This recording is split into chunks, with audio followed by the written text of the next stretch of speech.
Zoom has been officially opened up for the spring 2020 semester. All faculty and staff will have access to a licensed Zoom Pro account until the end of the term for instructional continuity. To set up Zoom in your Canvas course, scroll down to Settings, click Navigation, scroll down until you find Zoom, click the three dots and choose to enable. Then you can drag and drop the link to where you want it located in your menu. Scroll down and click Save, and then the Zoom link becomes available.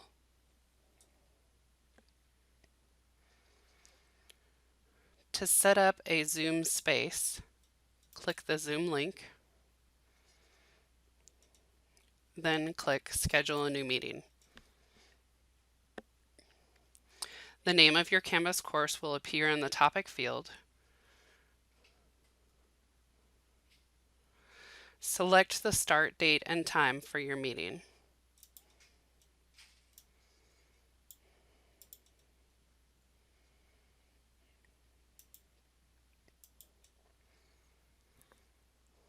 If this is a recurring meeting, select the recurring meeting checkbox.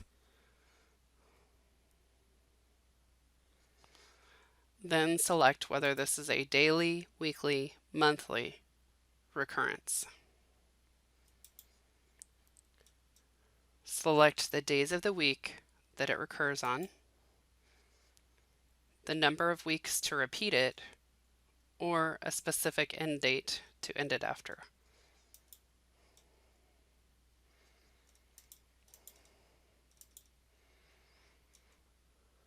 Scroll down. You can select to have the video turned on for participants and hosts. This will turn on their webcams as soon as they open the meeting space. By default, it is set to off. You can also allow your participants to join by either telephone or computer audio. If you select both, they will be able to choose between the two options. Under Meeting Options, if you want this meeting to require a password, you can enable this checkbox. If you want to allow users to join before the meeting host, enable this checkbox. If you want all participants to be muted upon entry, enable the third checkbox. If you want to enable a waiting room for participants to be placed in until the host enters the meeting space, enable the fourth checkbox. And if you want the meeting to be recorded automatically, enable the fifth checkbox. If you enable the Record Meeting Automatically option, you can select to record it on your local computer or in the cloud. If you choose the In the Cloud option, and you choose Enable Join Before Host, there is the opportunity that if a student logs in early and then logs out, a recording will be generated. If you want to add an alternative host, this is only available for users who have pro accounts. So if you have a co-teacher or a teaching assistant, they would have to have a pro account in Clemson's Zoom instance to participate. When you're done, click Save.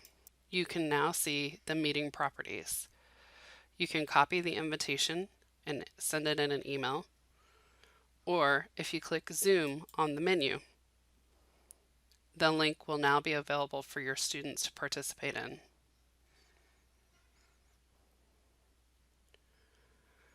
To modify or delete a scheduled meeting, navigate to the Zoom link in your course. Then, under the Upcoming Meetings tab, find the meeting space that you want to modify or delete.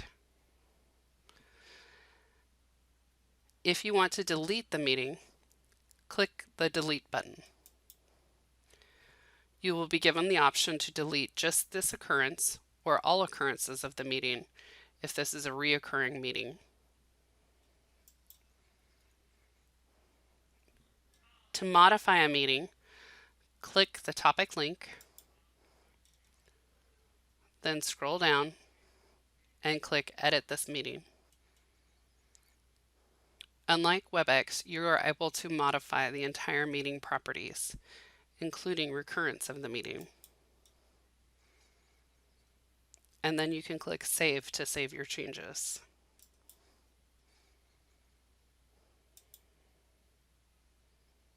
To record a Zoom meeting, there are two options. The first is to set the meeting to automatically record, which we did in a previous portion of this recording. The second is to start a meeting recording manually from the meeting space.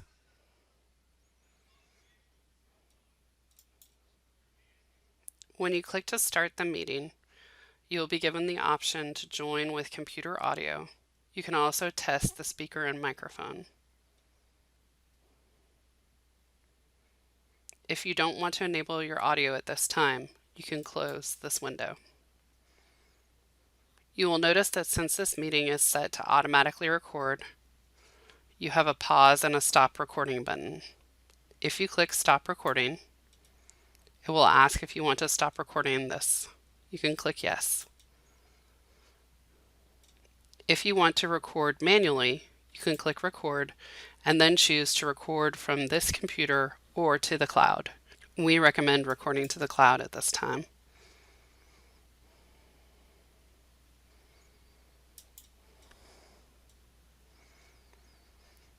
Let's discuss the basic Zoom meeting space functionality. When you start your meeting space, a toolbar will appear at the bottom of the screen. The first button allows you to join the audio. There's also a drop-down menu that allows you to test your speaker and microphone settings.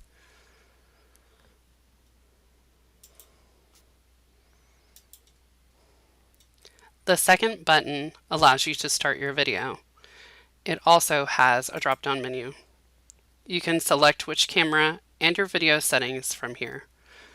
You can also choose to set a virtual background.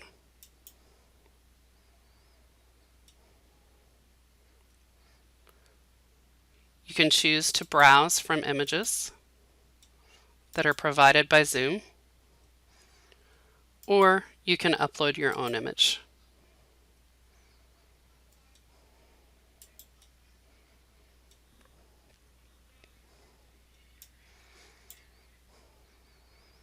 The third button allows you to invite people to participate or join in your meeting.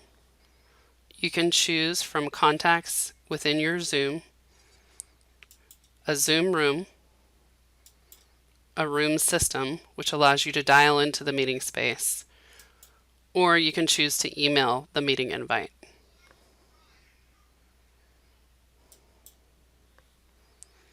The fourth button, Manage Participants, opens the participant panel. From here, you can mute participants by hovering over their name. You can see if they're connected with a webcam or a microphone. The fifth button enables you to create polls to engage your students. When you click Add a Question, this will actually take you to the Zoom website. From here, you can enter a name for this poll.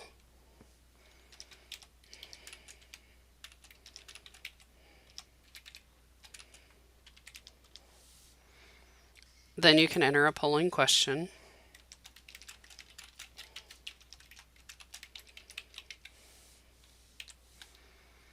You can choose whether this will be a single choice or a multiple choice question. Single choice would have radio buttons with one option. Multiple choice would have checkboxes with multiple options.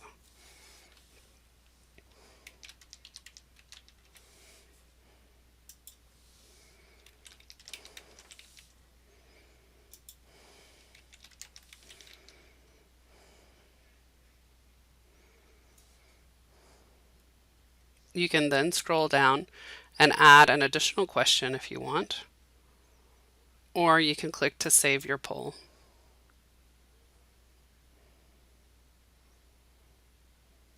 Now that you've created your poll, you'll close your web browser and return to the meeting space, and you'll notice that the poll is now available. Click Launch Poll to make it available to students or participants. When you're done, click End Polling,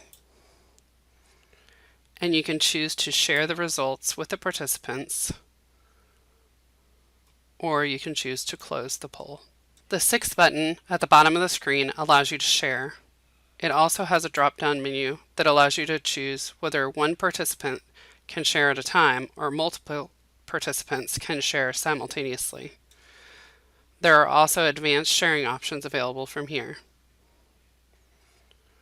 Click Share to begin sharing your screen, a whiteboard, or an application.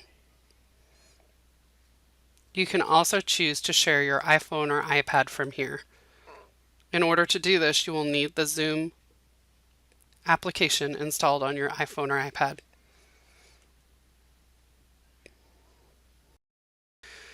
You can choose to share a portion of your screen, your computer sound only, or content from a second camera like a document camera. You can also choose to share files from any of the cloud storage options that you see here. When you choose to share your screen, you'll notice a border appears around the screen you've selected. You would then click Share. Once you share your screen, the buttons move to the top of the screen. You can pause your share or annotate at any point in time on your screen. Annotate allows you to draw, use a stamp, or choose different formatting options. When you're done, you can click Clear All Drawings and close the annotation tool.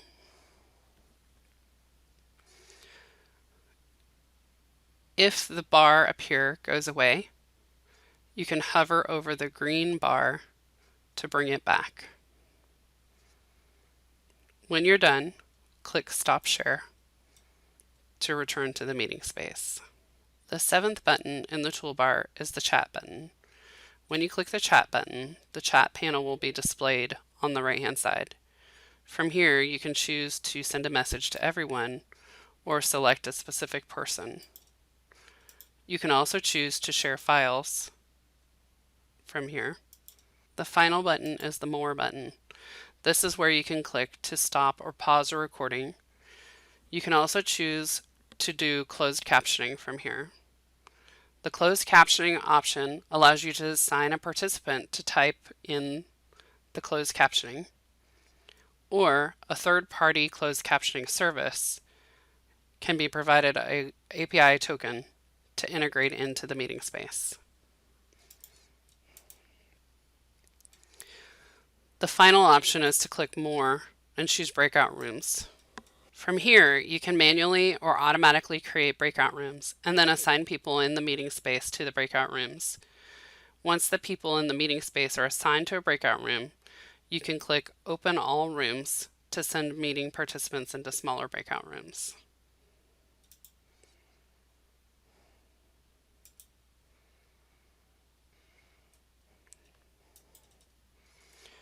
When you're done with your meeting, click End Meeting. You have the option to leave the meeting, which makes it available so that people can still participate in the meeting when you're not there as the meeting host. Or you can choose End Meeting for All, and it will remove everyone from the meeting space. You will then be asked about your meeting experience. This information is used to track whether or not we are having issues with the system. Please let us know whether you had a good experience or a bad experience in using the system. To view a Zoom meeting recording that was recorded in the cloud, click on the Zoom link in your Canvas course, then click Cloud Recordings. You as the instructor can click on the name of the recording and watch or download the recording from here. If you want students to be able to watch them, you will need to toggle the Publish button, and that will make this link available to students to watch the recording.